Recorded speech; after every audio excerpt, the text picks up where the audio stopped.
nekk fii si ARLS ñoom fii lu ñuy wax responsable suivi évaluation si programme bi nga xamante ni mooy programme USAID Suxali Jigéen si tey jii nag lu ñëwoon fii ak benn partenaire bi nga xamante ni mën nu ni suñu kilifa yi nekk USAID rawatina ak lu ñuy wax EROA bi muy superviseur programme au niveau de l'USAID moo nu boole na moom li ñuy wax mise en relation ngir nu xool nan la ñuy mën a defee collaboration entre ñoom kuréel gu nu nekk muy WinRock ak li nga xamante mooy ARLS donc waxtaan boobu nag nu lal ko jamono yëpp si waxtaanu comme lu ñuy waxee si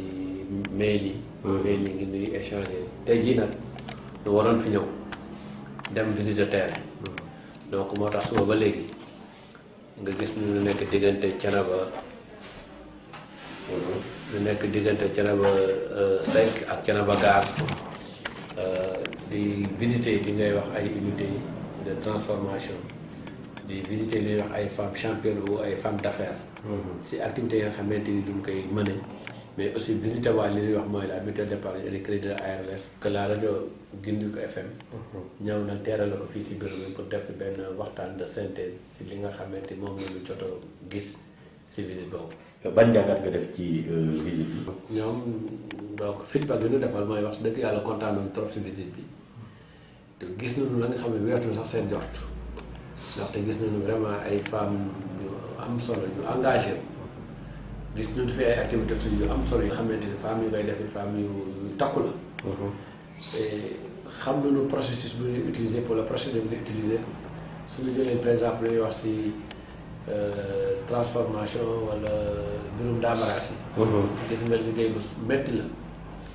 depuis commencement ba sa njënd ma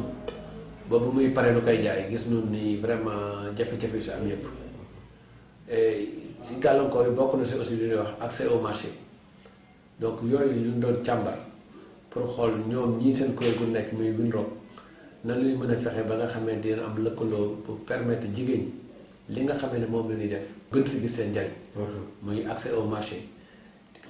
jéem a présenter def leen ay business model yi nga xamante ni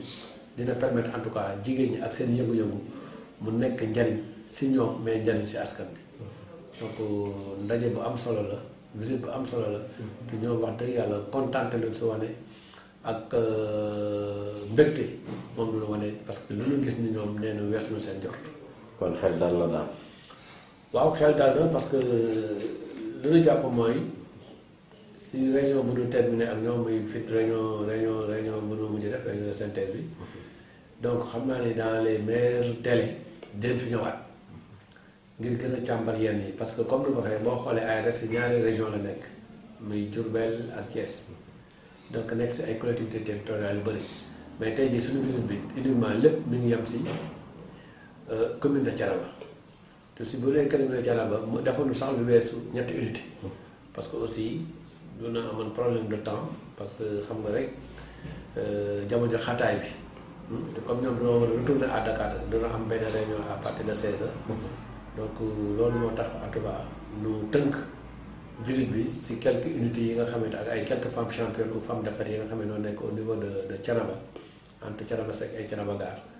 mais loolu ñu jot a gis rek wax dëgg yàlla dal na seen xel seen na seen xel parce que gis nañu femmes yi engagé wu femmes yi am ànd ak confiance femmes yi maîtriser li ñuy def femmes yi nga xam ne ku leen gën a gunge ñu gën a jëm sa kanam te loolu aussi bu ñu ñëwee si présenté bi di ko seet si pour delloo ko njukkal loolu rek la leneen baamtuwaat donc wax dëgg yàlla kon mën nañu ni visite bu am réussite la. équipe bu ARLS bi nag lu mel ni madame la coordonnatrice Bintou Fall le conseil technique Djibika Yacine Sène bi nga xam ne la responsable administrative et financière ak suñu responsable logistique yi muy Mbaye Gueye ak Gora Cissé bon yow bi nga xamante ni au nom de la rajo donc yaa doon def lépp li nga xamante ni mooy doon communication bi ak yeneen animateurs yi nga xamante ni ñu ngi si programme bi donc nous remercions la rajo si visite boobu nous remercions la MEC à travers gérante bi nga xamante ni moom moo dalaloon gan yi. Nous remercions aussi les bénéficiaires, les femmes championnes et les femmes d'affaires qui nous ont reçus, comme le maire Djegnan. Nous remercions aussi Botor bi nga xamante au niveau de Dakhay moom it moo ñu recevoir ñu ànd ko ay Fatou Wade ñoom ñëpp vraiment ñu ngi leen di remercier wax leen en tout cas liggéey bi nii rek la ñu gën a góorgóorlu xam ne en tout cas lu nekk si kanam moo gën a neex lu nu weesu.